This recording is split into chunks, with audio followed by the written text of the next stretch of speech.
आप देख रहे हैं प्राइम व्यू।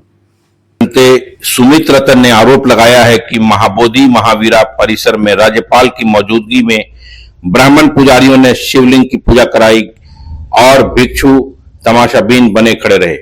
उनका आरोप था कि चंदा चोरी और अतिरिक्त लड़ाई झगड़े के चलते आंदोलन कमजोर पड़ा है और यही कमजोरी अंतर्राष्ट्रीय स्तर पर बौद्ध धर्म के प्रतिष्ठा को ठेस पहुंचा रही है। एक अन्य चिंताजनक घटना में अखिल भारतीय दलित आदिवासी पिछड़ा एवं अल्पसंख्यक संयुक्त मोर्चा के राष्ट्रीय अध्यक्ष डॉक्टर ओम सुधा ने दावा किया कि महाबोधि महावीरा परिसर में कुछ असामाजिक तत्वों ने बौद्ध भिक्षुओं के साथ मारपीट की और भंते विनाचार्य कल रात से लापता हैं। वहीं ऑल इंडिया पैंथर सेना के अध्यक्ष दीपक केदार के ट्वीट कर आरोप लगाया कि आंदोलन स्थल पर जय श्री राम जैसे सांप्रदायिक नारे लगाए गए, जिससे बौद्ध भिक्षुओं की सुरक्षा को खतरा उत्पन्न हो गया। उन्होंने मुख्यमंत्री नीतीश कुमार को ज्ञापन देते हुए मांग की है कि आंदोलन स्थल पर तत्काल पुलिस तैनात की जाए, सांप्रदायिक नारे लगाने वालों की गिरफ्तारी हो, बोध गया टेम्पल एक्ट 1949 को रद्द कर मंदिर का नियंत्रण बौद्धों को सौंपा जाए, घटना की निष्पक्ष जांच के लिए स्वतंत्र समिति गठित की जाए। इस पूरे घटनाक्रम की विडंबना यह है कि यह सब उस समय हो रहा है जब भारत के मुख्य न्यायाधीश BR गवई स्वयं बुद्धिस्ट हैं, जब देश के कानून मंत्री अर्जुन राम मेघवाल अनुसूचित जाति समुदाय से आते हैं और जब अल्पसंख्यक मामले के मंत्री किरेन रिजिजू भी स्वयं बुद्धिस्ट हैं। ऐसे में सवाल यह उठता है कि क्या भारत के संवैधानिक पदों पर बैठे इन प्रतिनिधियों के रहते भी बौद्ध समुदाय असुरक्षित और अपेक्षित महसूस कर रहा है। बोध गया महाबोधि मंदिर का प्रबंध लंबे समय से विवाद के विषय बना रहा। बोध गया टेम्पल एक्ट 1949 के तहत मंदिर का नियंत्रण राज्य सरकार और हिंदू बहुल प्रबंधन समिति के हाथों में है, जबकि यह स्थल बौद्ध आस्था का केंद्र है। यही कारण है कि वर्षों से बौद्ध समुदाय महाबोधि मंदिर महावीरा मुक्ति आंदोलन के तहत इस स्थल का नियंत्रण बौद्धों को सौंपने की मांग करते रहे हैं। बोध गया की घटनाएं केवल धर्म या पूजा पद्धति से जुड़ा मुद्दा नहीं है, यह भारत के लोकतंत्र, अल्पसंख्यक अधिकारों और धार्मिक स्वतंत्रता पर एक गंभीर प्रश्न चिन्ह है। सवाल उठता है कि क्या बहुसंख्यक धार्मिक वर्चस्व के दबाव में भारत के मूलत शांतिप्रिय बौद्ध समुदाय को अपमान और हमला का सामना करना पड़ेगा। नमो बुद्धाय, जय भीम, जय भारत, जय संविधान, जोहार साथियों, इससे पहले कि मैं आगे बात रखूं, कृपया ये वीडियो देखिए।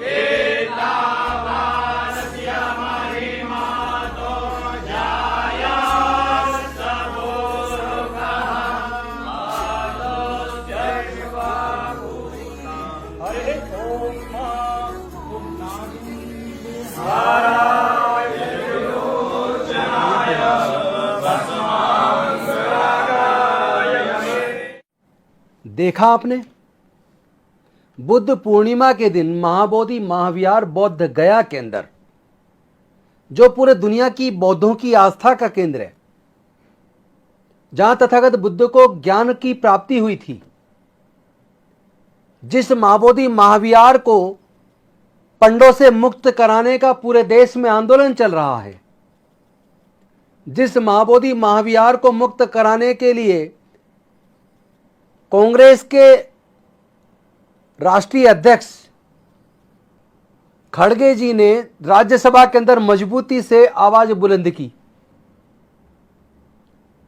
भीम आर्मी चीफ चंद्रशेखर आजाद जी ने लोकसभा के अंदर आवाज बुलंद की, वर्षा गायकवाड़ जी ने लोकसभा के अंदर आवाज बुलंद की,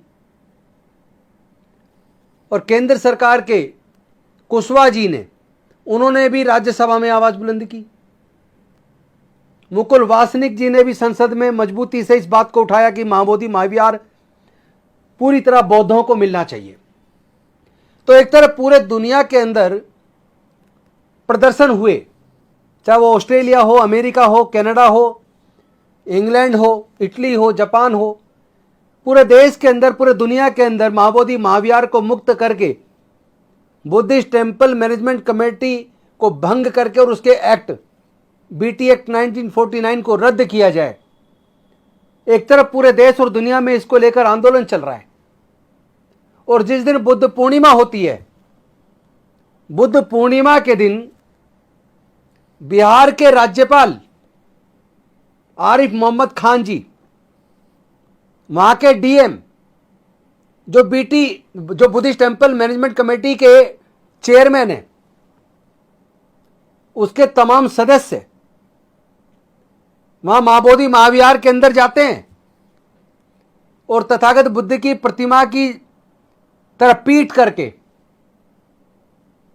पूरे ब्राह्मणों के द्वारा, पंडों के द्वारा, मंत्रोच्चार के द्वारा शिवलिंग की पूजा करते हैं। ये क्या दिखाना चाह रहे हैं? ये पूरे दुनिया के बौद्धों का अपमान कर रहे हैं, भारत के बौद्धों का अपमान कर रहे हैं। पूरे देश का बहुजन समाज, अंबेडकरवादी लोग, बौद्ध लोग जिस महाबोधि महाविहार को मुक्ति का लगातार आंदोलन चला रहे हैं, 12 फरवरी से लगातार बोधगया के अंदर धरना चल रहा है।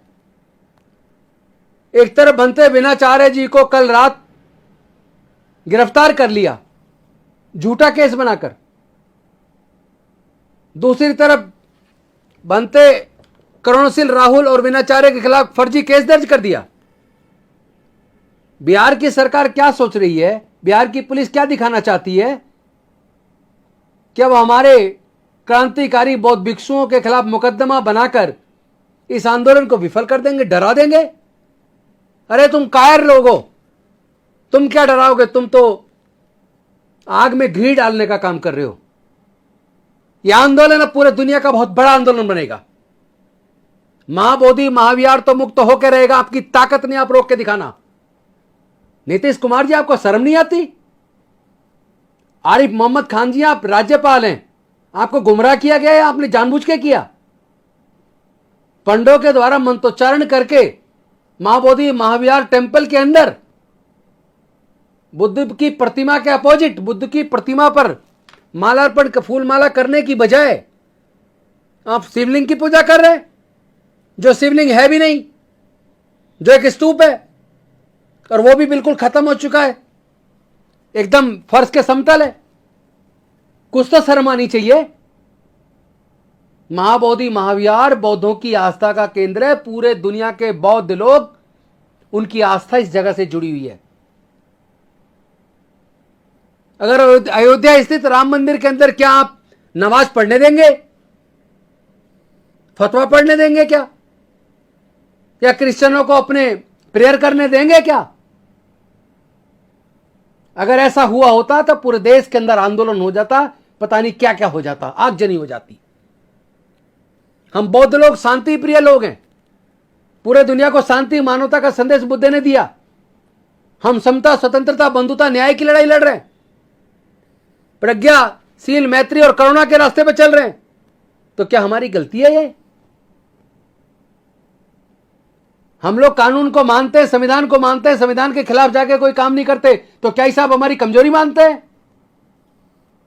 आप इसे हमारी कमजोरी मानना बंद करो। महाबोधि महाविहार को तो मुक्त करना ही होगा। आप हमारे बौद्ध भिक्षुओं को गिरफ्तार करके, उपासकों को गिरफ्तार करके अगर सोचते हो कि इस आंदोलन को दबा दोगे, आपकी गलती है, ये आपकी भूल है। यह आंदोलन अब और ज्यादा बढ़ेगा, और तेजी से बढ़ेगा। मैं पूरे भारत के बौद्धों से और पूरे दुनिया में बसे हुए अंबेडकरवादियों से और बौद्धों से यह अपील करता हूं। मैंने बोधगया के अंदर बुद्ध पूर्णिमा के दिन स्पष्ट कर दिया, केंद्र सरकार को और बिहार की राज्य सरकार को 2 महीने का टाइम दिया है कि या तो महाबोधि महाविहार को मुक्त कर दीजिए 2 महीने के अंदर, बीटी एक्ट 1949 एक्ट को रिपील कर दीजिए। अगर ऐसा नहीं करेंगे तो अभी तो केवल महाबोधि महाविहार को मुक्त करने की हम बात कर रहे हैं, उसके बाद केवल महाबोधि महाविहार तक नहीं रुकेंगे। जगन्नाथपुरी का मंदिर भी बौद्ध मंदिर है, स्वामी विवेकानंद जी ने खुद कहा है। राहुल शांकरदेव जी ने कहा है बद्रीनाथ का मंदिर भी बौद्ध मंदिर है। काशी जायसवाल जी ने कहा तिरुपति बालाजी का मंदिर भी बौद्ध मंदिर है। और खुद विवेकानंद जी ने कहा अनेकों पुराने बौद्ध मंदिरों को कब्जा कर ब्राह्मण मंदिरों में, हिंदू मंदिरों में तब्दील किया गया है।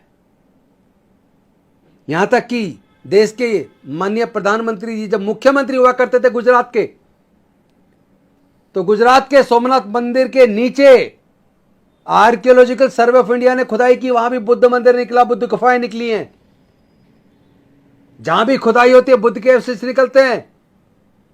याद रहे, अभी बात केवल महाबोधि महाविहार की, या तो इसे 2 महीने के अंदर मुक्त कर दो, और अगर नहीं किया तो जितनी जगह भी बौद्ध मंदिरों को कब्जा करके दूसरे मंदिरों में तब्दील किया है उन सबको मुक्त कराने का आंदोलन होगा। कमजोर मत मानिए, देश की आधी से ज्यादा आबादी किसी न किसी रूप में बुद्ध से जुड़ी है। 1/3 दुनिया बुद्ध के धम्म को मानती है। आप बौद्धों का अपमान करना बंद कीजिए, और जो हमारे बौद्ध भिक्षुओं को गिरफ्तार किया तुरंत उनको रिहा कीजिए। अगर ऐसा नहीं किया तो मैं तमाम भारत के सभी राज्यों के बौद्धों से निवेदन करता हूं, 2 दिन का इंतजार कीजिए, 2 दिन बाद अपने अपने प्रदेश की राजधानी में बड़ा आंदोलन कीजिए। लेकिन इस आंदोलन में मैं हाथ जोड़ के निवेदन करता हूं, एक बात ध्यान रखिएगा, आंदोलन को विफल करने के लिए हमेशा कोई ना कोई हथकंडा अपनाया जाता है। कृपया आप कोई भी संविधान के खिलाफ जाके काम ना करें। कोई पत्थरबाजी, कोई सार्वजनिक संपत्ति को नुकसान पहुंचाने की घटना नहीं होनी चाहिए। एकदम शांतिपूर्वक तरीके से, पूरे जोश के साथ महाबोधि महाविहार के आंदोलन को तेज कर दीजिए। 2 दिन के अंदर अगर हमारे बौद्ध भिक्षुओं को रिहा नहीं किया तो पूरे देश के आंदोलन होगा। आने वाली 6, 7 और 8 जून 2025 को दिल्ली के अंबेडकर भवन में सारे राज्यों के प्रतिनिधियों को बुलाकर एक बहुत बड़ी सभा की जाएगी 3 दिन तक, और महाबोधि महाविहार के लिए राष्ट्रीय लेवल की एक एक्शन कमेटी, महाबोधि महाविहार एक्शन कमेटी को गठन करेंगे, और इस आंदोलन को एक नई दिशा में, नई तरीके से पूरे दुनिया का आंदोलन बनाएंगे। तो साथियों, मैं आपसे करबद्ध निवेदन करता हूं, यह बिहार की सरकार ने, बिहार के राज्यपाल ने, गया के डीएम को तो तुरंत सस्पेंड किया जाना चाहिए, क्योंकि वो बीटी एक्ट के तहत चेयरमैन भी है बुद्धिस्ट टेम्पल मैनेजमेंट कमेटी का। अगर उसके सारे मेंबर और चेयरमैन मिलके राज्यपाल के द्वारा महाबोधि महाविहार के अंदर पंडों से धर्मोच्चारण करके, श्लोकों का उच्चारण करके अगर बौद्धों का अपमान कर रहे हैं, तथागत बुद्ध का अपमान कर रहे हैं, तो ऐसे डीएम को तो तुरंत बर्खास्त कर देना चाहिए। राज्यपाल महोदय को माफी मांगनी चाहिए। हो सकता है आरिफ मोहम्मद खान सच्चाई को ना जानते हो और उनको बरगलाया गया हो, उनको क्या पता, जहां बोला होगा वहां पूजा कर दी। यह शर्म की बात है। देश के बौद्ध नहीं, पूरे दुनिया के बौद्ध इकट्ठे होंगे, इस आंदोलन को हम तेज करेंगे। साथियों, जो मैंने कहा है, हर राज्य में तमाम बौद्ध, तमाम अंबेडकरवादी सभी लोग एकजुट होकर इसको आंदोलन बनाएं।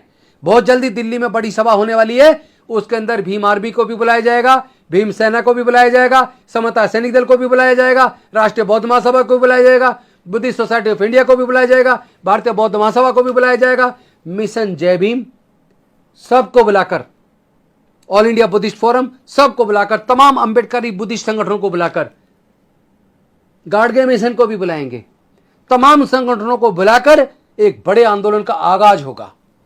पूरे आंदोलन की रूपरेखा बनाई जाएगी। तो मेरा निवेदन है, 2 दिन के अंदर अगर आदरणीय भिक्षुओं को नहीं छोड़ा तो बहुत बड़े आंदोलन की तैयारी कीजिए। अपने अपने स्टेट के अंदर, अपने अपने स्टेट की राजधानियों के अंदर बड़ा आंदोलन 2 दिन के अंदर होना चाहिए। यही आह्वान के साथ मैं अपनी वाणी को आराम देता हूं। बहुत बहुत धन्यवाद।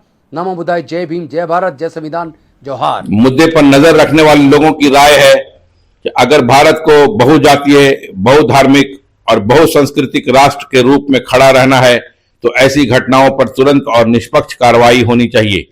नहीं तो यह आंदोलन न केवल बोधगया में बल्कि भारत के विश्व स्थल पर भी एक बड़ी राजनीतिक सांस्कृतिक मुद्दा बन सकता है। प्राइम व्यू के लिए सुहेल खान और शफी अहमद की रिपोर्ट।